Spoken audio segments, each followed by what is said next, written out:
जसं की मी मागच्या ब्लॉगमध्ये बोलले होते की मी काहीतरी बनवले, काय बनवले सांगतेच, पण ना त्याआधी ना जेवण वगैरे केलं आणि नंतर रुपालीच्या घरी गेले मी. तर मी हे फ्रेंडशिप बँड बनवलं होतं घरीच. काल ती माझ्यासाठी घेऊन आली होती पण माझ्याकडे नव्हतं, त्याच्यामुळे म्हटलं आपण उद्या आणावं. पण आरुषचे पप्पा लवकर कामावर गेले आणि त्यांनाही काही जायला वेळ नाही भेटला. मला जायचं तर पाऊसही चालू होता, रोडवरही अशी चिकचिक झाली होती, त्यामुळं म्हणलं घरीच ट्राय करावं.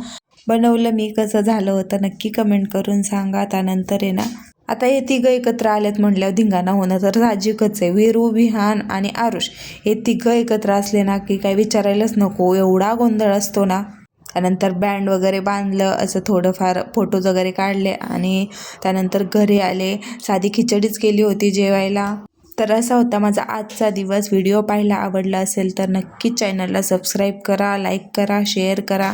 बाय.